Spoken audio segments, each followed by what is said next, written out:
if someone didn't know, they put it on and be like, whoa. And they're not going to be like, what, this is video game shit. Like they would never get that impression. It's just, it's weaved in between.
Welcome to the Dreams of Consciousness podcast. If you'd be so kind, would you mind introducing yourself? Yes, this is Garrett, or many will know me as Wandering Mind of VoidCeremony. I am the composer, guitarist, and vocalist. Why Wandering Mind? Why did you choose that as a pseudonym?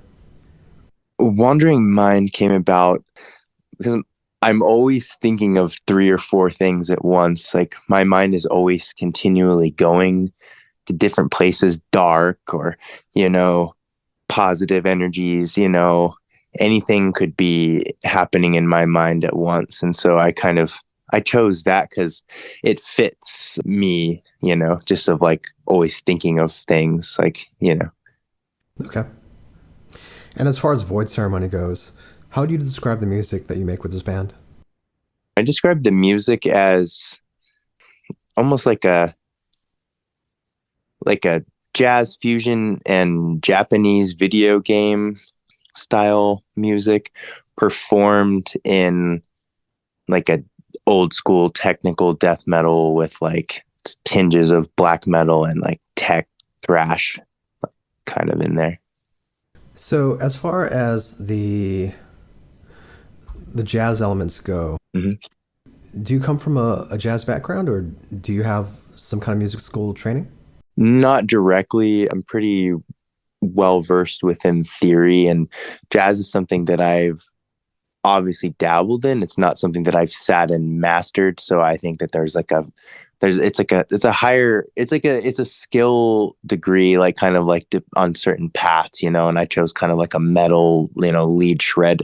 I incorporate the fusion sound, but it's more just based on like my influences of the sound. I'm not directly like, using any jazz chord progressions. There are sections on this new album where I'm hitting the notes like exactly to the chord, or like hitting a specific, the chord tones to make kind of a more meaningful solo as you would with jazz. But am not like a direct jazz musician, no. And how would you say that video games influence your sound? I would say it's that style of fusion that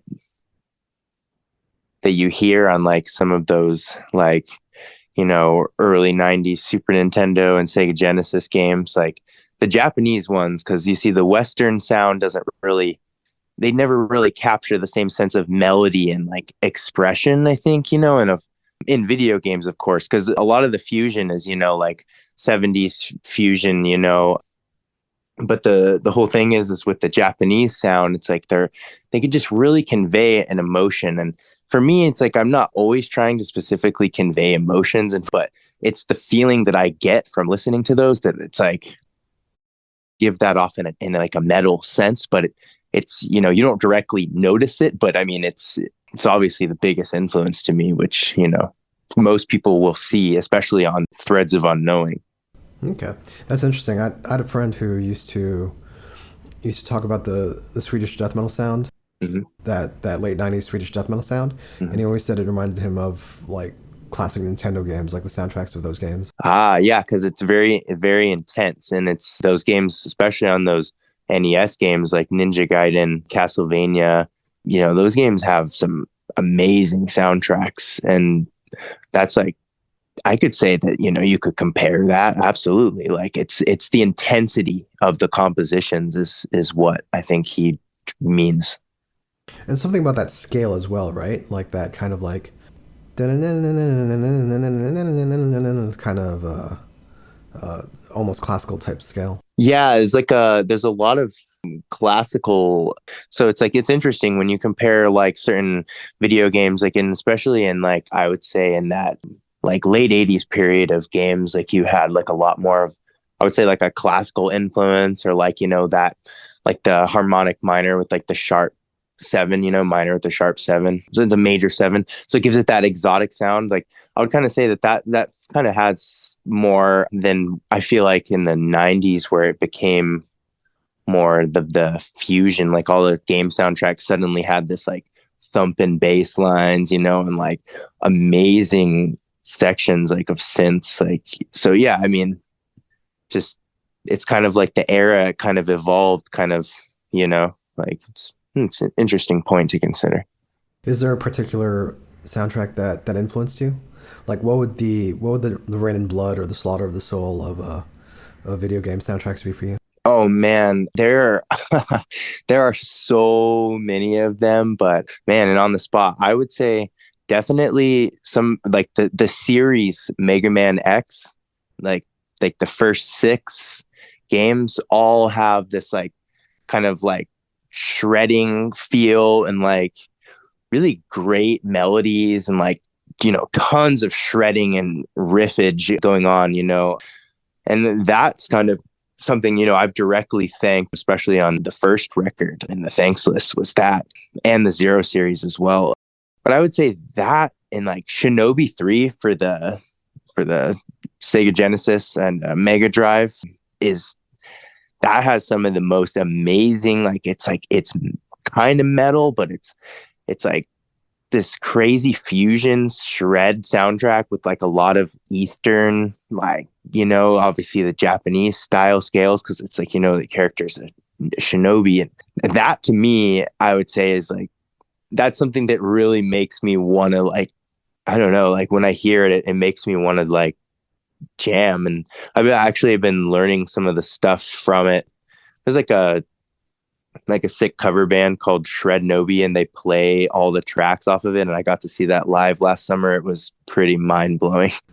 And as far as Void Ceremony sound, or the metal side of Void Ceremony sound, Mm-hmm. you mentioned technical elements of black metal. Would you say that there's a good deal of dissonance and maybe chaos in? Well, I mean, I would say more of the technical, old school technical death metal stuff. Like I really liked the feel of like Time Ghoul and Atheist, and those kind of bands, like to me, are something that really influenced me in like having like really like a unique sound, and like especially with Time Ghoul making riffs that just kind of tell a story, and that's probably the biggest influence I got from that. And what was the second tail end of what you said there? Sorry. I'm just curious, like, because when I listen to Void Ceremony, Mm-hmm. I can hear some of the jazz influence. I'm not Mm-hmm. familiar with video games, so I can't say that I know a tremendous amount about them. Sure. But it does seem like, within like that kind of black and death metal style, there's a lot of chaos and there's a lot of Oh, dissonance. Oh, okay. dissonance. Yeah. Because sorry, my brain was thinking of that somewhere, and then it got lost. So basically, I would say it's not a very dissonant band. Okay. I would say, especially this new material, is to people's dismay, it's not very dissonant. It's very more sense of very melodic, and it has more of like a. It's like it's harmonically rich to me. There's like a lot of nice harmonies, courtesy of Phil too. He is adding, some incredible like counterpoint and harmony riffs over it. And there are times where I said, hey, I don't want this to sound dissonant, the harmony he might have been using. So, we might have changed to like fifth harmony or something, and it gave it like this decrepit birth sound. And, people might think it's a death influence, and of course I love death, just as everyone does. But one of the biggest influences though for some of my solos and even some of the harmonies that I wanted in there was Decrepit Birth, which I think their second and third album are masterpieces, especially Diminishing Between Worlds. Like, Let That Go, so people can understand it. Decrepit Birth is a really big influence on Void Ceremony. Which came first for you, the video game soundtracks or death metal? Well, so let's say when I was a kid, I liked Final Fantasy tracks, and I grew up with video games and stuff just around, and it's just like, but so Final Fantasy tracks are what made me like kind of mess with music. Like I already had a guitar laying around and piano, but I mean, I got into making riffs because of bands Megadeth, Iron Maiden, Death, and then Atheist, Morbid Angel, like Cynic.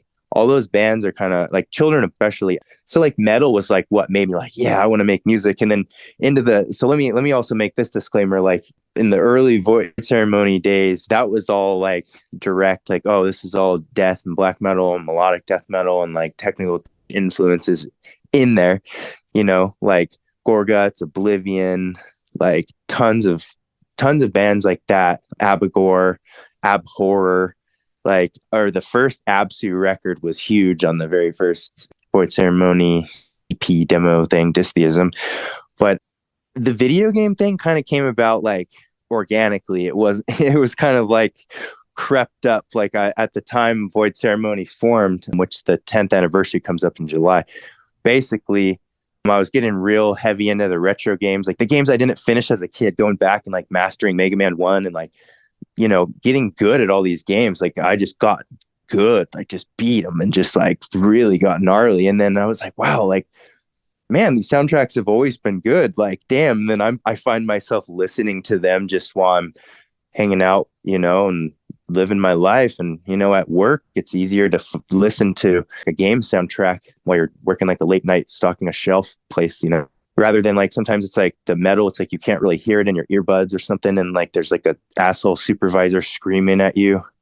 And so it's like, yeah, it'd be chill. I could just listen to like F-Zero for Super Nintendo is like a 44-minute soundtrack. It's like, hell yeah, you get you through 44 minutes of this shitty ass job. So it's like, that's where it started taking its influence. And then sure enough, I was like, man, like this riff like reminds me of from riff from Final Fantasy 9. So I'm not always taking every riff from a video game influence or every single thing. But to me, it's the idea of the feel, like the intensity, like your buddy mentioned, like comparing like Swedish death metal to NES, like it's the intensity. And that's what I'm going for, is the intensity. I'm not like, oh, hey, like check this out. I mean, I make video game music. I have a project out called Summoned Ninth, and the EP will be called, or the mock soundtrack is called Echo Prop. But yeah, VoidCeremony is not directly a video game sounding band. It's just like, it just plays into my musical interests, I suppose. So that's all. Like, I mean, you know, if someone didn't know, they put it on and be like, whoa. And they're not going to be like, what, this is video game shit. Like they would never get that impression. It's weaved in between, if that makes sense. Yeah, absolutely.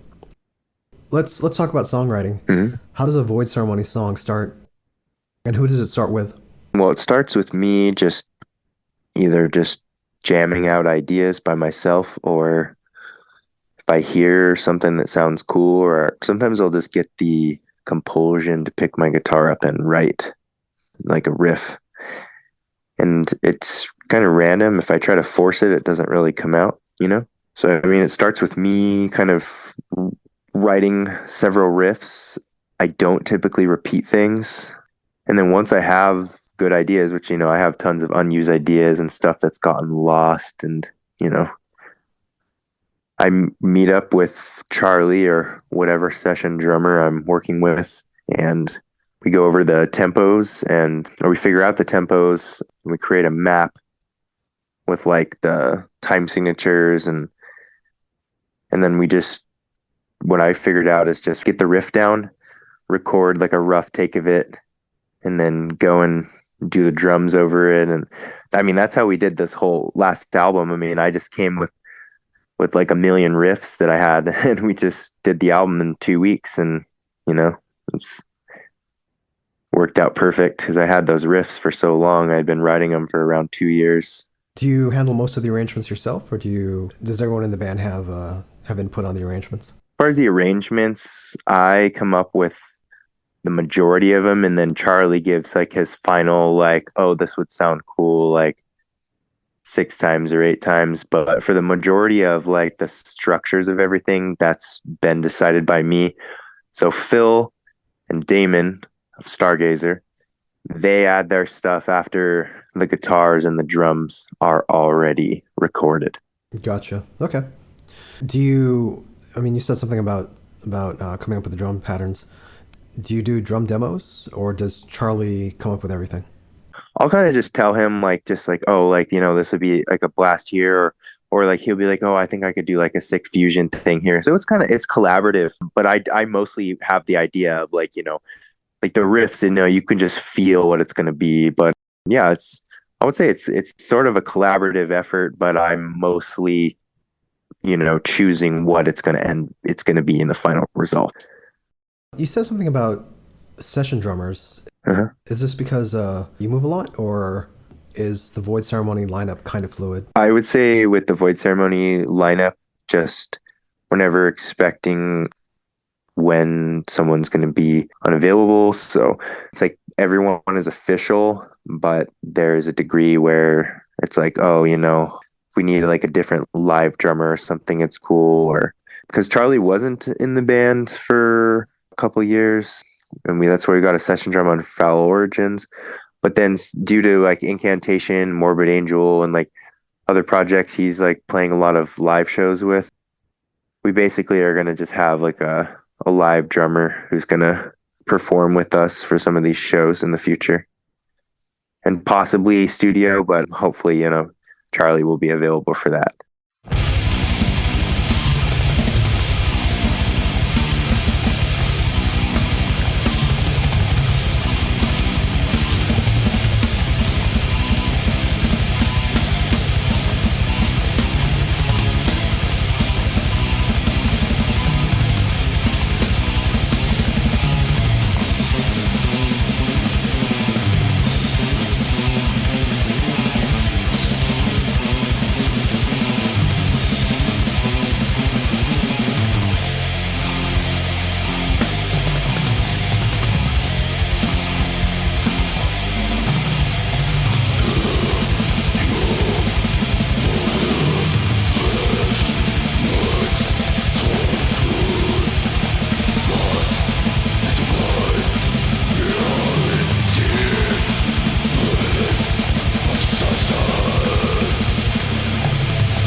So at the time that we're having this conversation, you are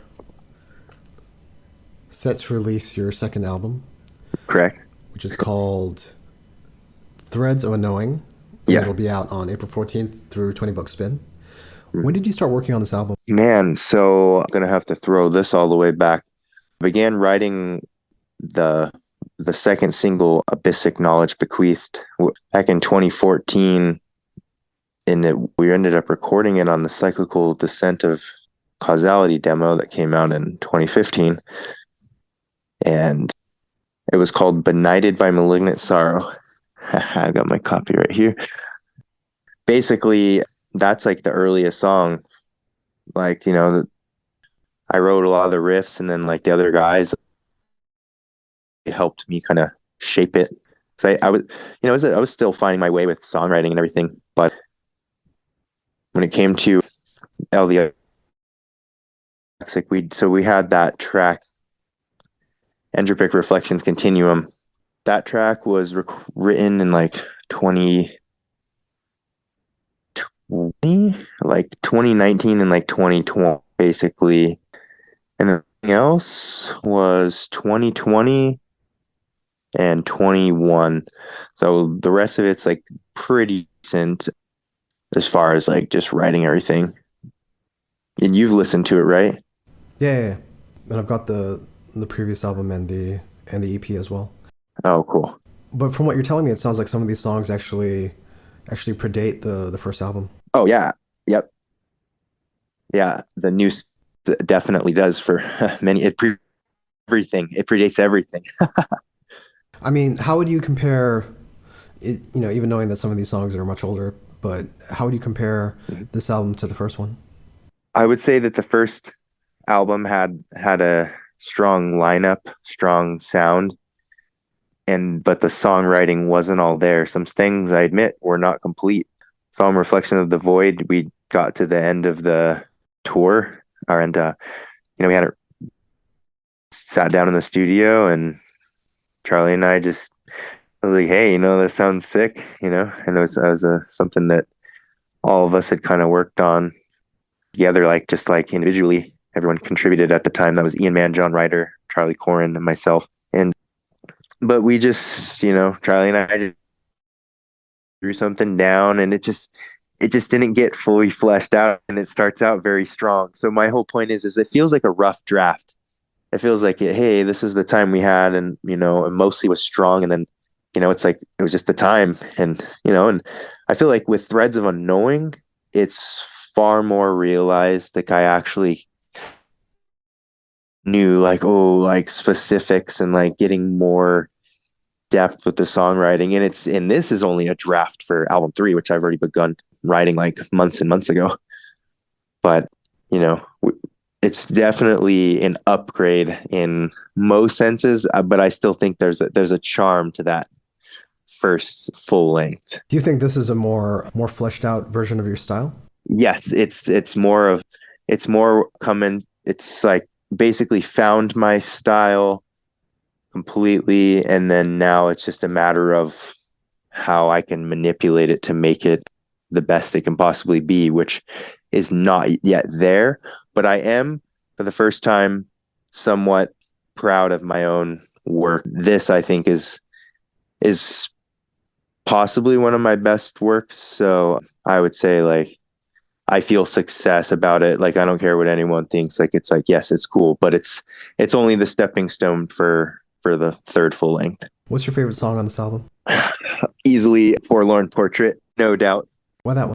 So many like just grand moments of something so just kind of poignant, and just like the feel of it is all, it's so melancholic and triumphant, and it's a culmination of how I was feeling at the time when I finished writing it, and like the darkness of like my mind of that time, that's like, and this sort of helped me unleash that, and like kind of experience a catharsis to my own emotions, and just everything about it, like towards the end. And I'm probably gonna butcher this, as he always, we call each other G, but Gabriel of Cosmic Putrefaction, added synths and like stuff towards that part and kind of like a guitar swell, and it just sounds so beautiful and like fusion, like like straight up Alan Holdsworth.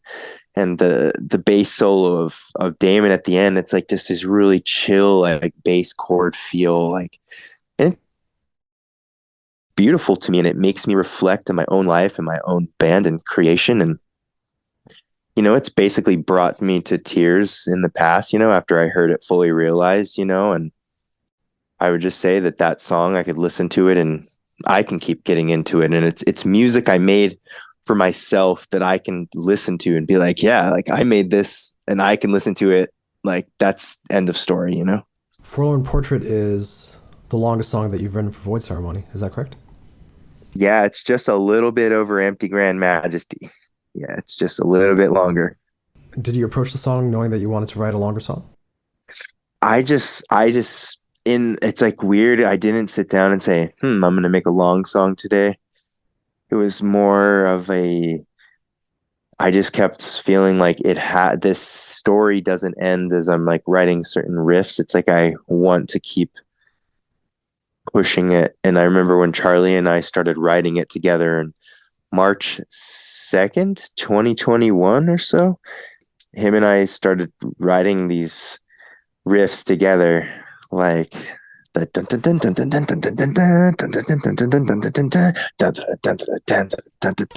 and we just felt it. And just like I just remember, like, I have like a clip on my phone, my old phone, of us jamming it in this part, and I was like, yeah, like I knew that this was going to be an epic song, like even from just the first moments. And that's what sparked it, was the session that Charlie and I had, which was contrary to my normal songwriting process. In fact, this reminds me. So yeah. You mentioned working with, is it Gabriella? It's like Gabrielle. Gabrielle from Cosmic Putrefaction, who worked as a producer on this album and mixed and mastered the album. Yes. Why Gabrielle? Well, he's someone that I admire as a musician. I'm a fan of his work and multiple of his bands. And he is a fan of VoidCeremony. And when we got in touch, I'd kind of already heard some stuff out there, Cosmic, and he like followed me on Instagram, and like I just made it in like 2020, and he was like, "Oh, hey man, like this is, some good stuff. Like these compositions are crazy, and he told me he's like the, orchestral composition major, and like, like sound engineering, and like high pedigree, and like appreciates my stuff, and really fine ear for great music and great production." And naturally, knowing that he was just starting his work for, like, going to start having his own studio and stuff, I was like, man, like, yeah, let's do it. Like, let's work together. Like, let's make something. And, and it was special because it's someone who I could be in touch with, and someone who I could work with. And, there was a lot of Zoom where we got to all of us being like a mixing chat, and and there's a lot of fun that we had as well. So it was just a great experience working with him, and I would say it's easily been the best working with anyone. Where did you actually record your tracks? Where do I record? Yeah, did you record your sessions with Gabrielle? Oh no, so that wasn't. So because he's working out of Italy, so I recorded up with Charlie in Oregon, and that's where he did his drums.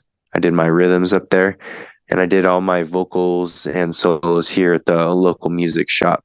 Recorded all my stuff there, and Phil tracked in Quebec, and Damon tracked in Australia, South Adelaide, or Adelaide, South Australia, whatever. Yeah. So everyone kind of recorded remotely and then sent their parts to Gabrielle. Exactly. What were you looking to Gabrielle to bring to the sound of the album?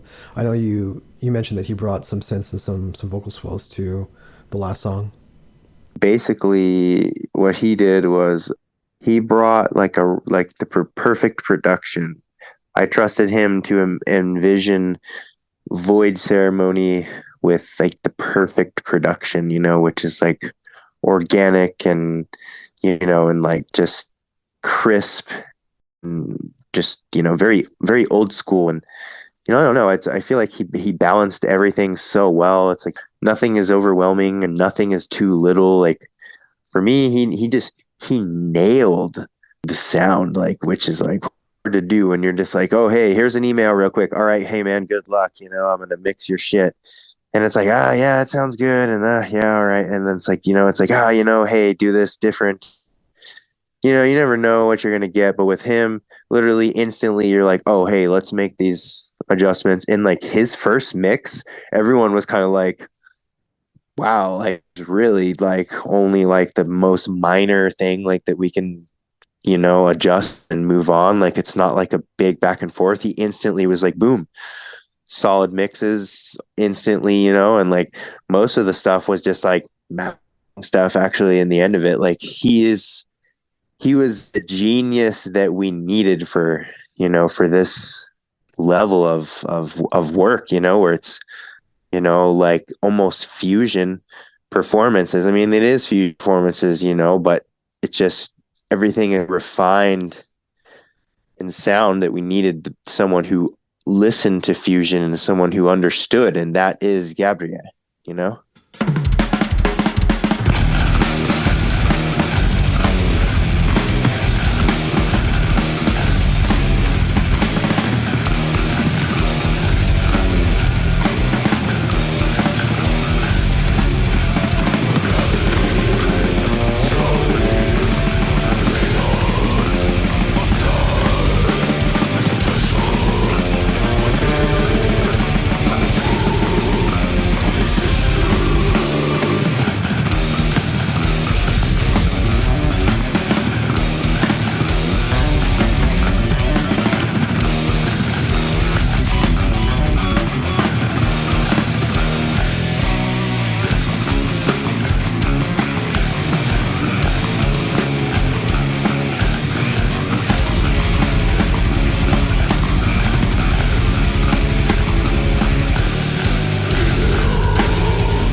This album sounds like it has more clarity. I think the bass in particular really pops through the mix.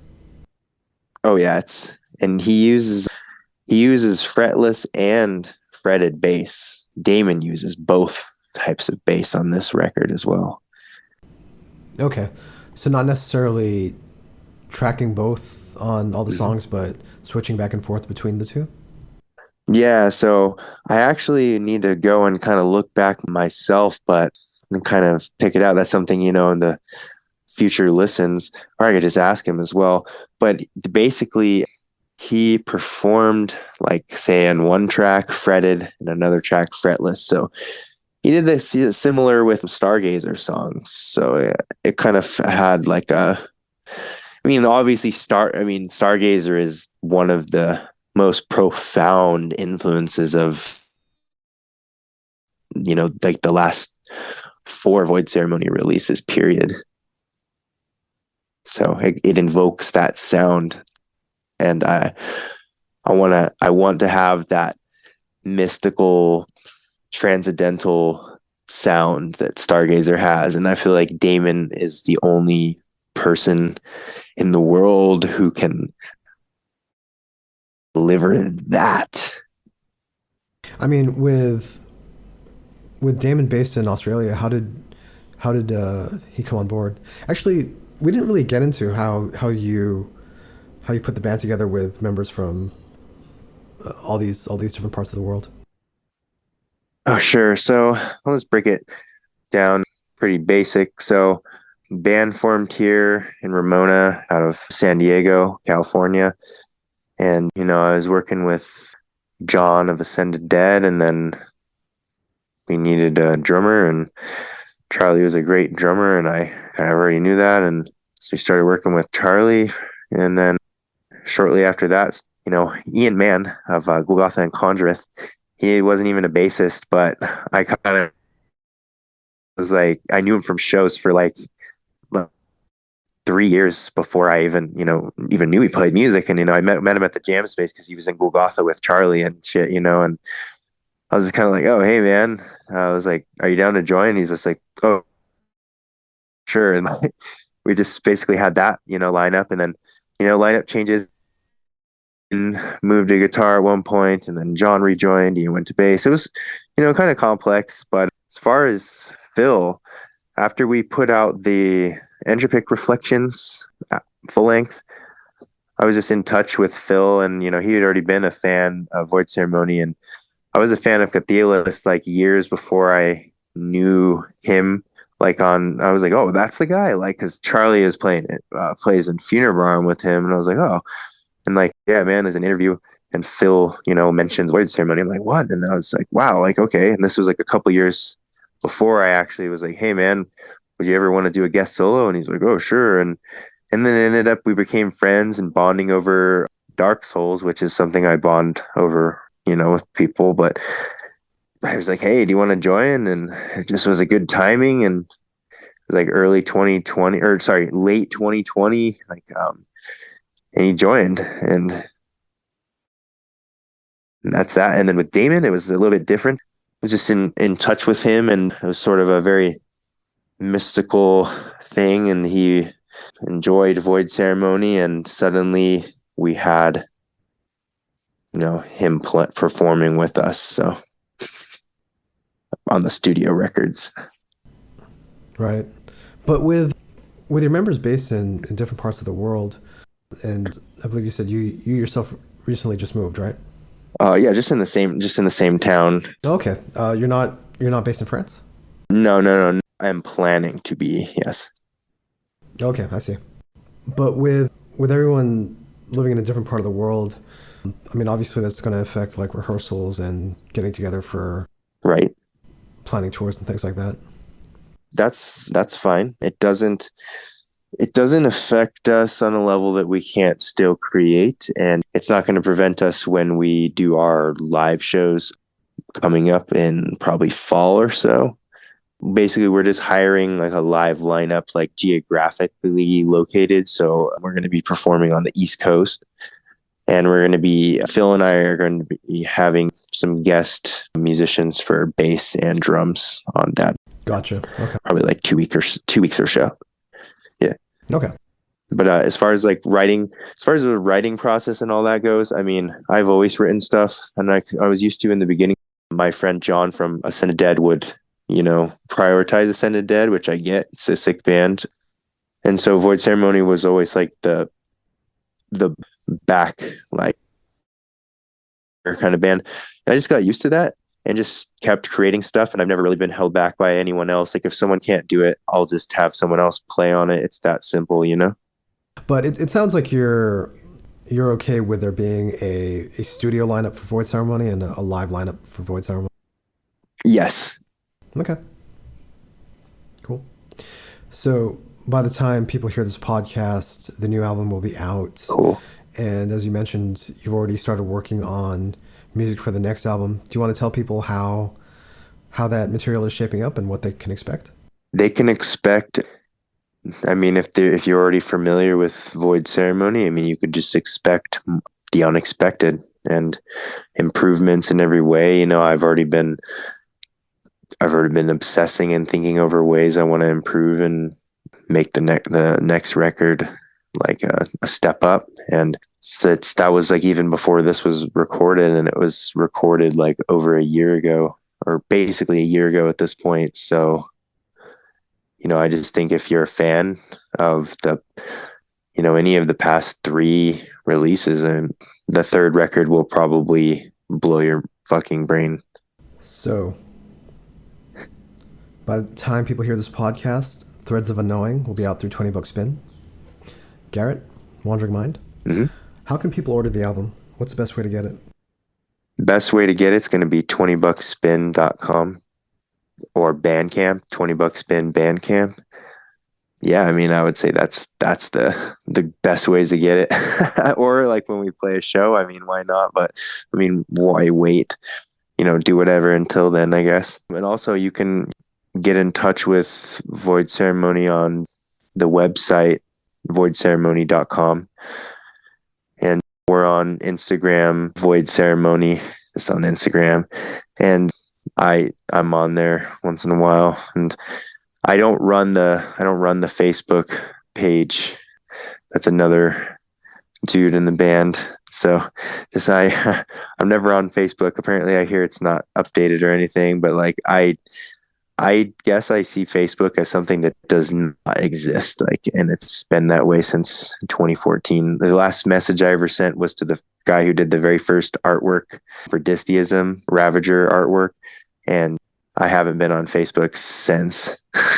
So as far as the tour dates that you mentioned, the best place to keep up to date with those would be your website and Instagram? That's right. Yeah, those are going to be the best. And $20 Spin, of course, is always posting any band that's going to have any shows coming up as well. So it's a good source. He's always posting on their story or something. Do you want to say anything about the vinyl versions that $20 Spin is putting out for this release? Yeah, Dave is the guy to trust with the vinyl colors. Like I remember like when I first kind of, like had the option of, kind of being like, colors, like I kind of thought I knew like what would turn out best. But, after seeing Dave's choices, I was like, kind of like, damn, those are cool. Cause I'm not really that crazy about colors, but I would say for what he's put out, it's amazing. And the Threads of Unknowing were just perfect. And I think if you're into that kind of thing, I think that the colors look pretty sweet, just like capturing that color palette. And I think honestly that's influenced by a level on F-Zero for the Super Nintendo. If anyone, it's like that color, no joke. How many different versions of vinyl is he putting out? We're going to have 4 different versions of the vinyl coming out. You're going to have like the more chaotic one. You're going to have a more like purple marbly one, which is the one that I think is the coolest one. And then you got like a kind of like a lighter pink purple color one. And then of course black, which is recommended for listening. It has the best listening quality from what I hear in the underground realm. And you mentioned your project where you do soundtracks. Do you want to say anything more about that? Yeah, so I made like a mock soundtrack for a game that doesn't exist, just as a, just kind of to start like a resume kind of thing. And I'm gonna be putting that out at some point. I'll be advertising that on like the Void Ceremony Instagram, like on some stories or something. But so that's done musically. I'm actually working on the next soundtrack of sorts, but just waiting on some artwork, and then I'll probably just put it on Bandcamp or like like a cheap CD kind of distributor. What's the name of the project? Summoned Ninth, like the number nine and then th. So Summoned Ninth. And the Bandcamp page is summoned9th.bandcamp.com. That's what it will be. Yeah. If no one snags it by then, I mean, I should be putting it up soon. I'm just waiting to get the artwork started. Cool. Is there anything else you want to say? Guess I'll just say thank you for having me on here and asking some good questions and provoking some cool thoughts and some good answers from me about my band Void Ceremony. And yeah, thanks again. Cool. Thanks, Garrett.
dun, dun, dun, dun, dun, dun, dun, dun, dun.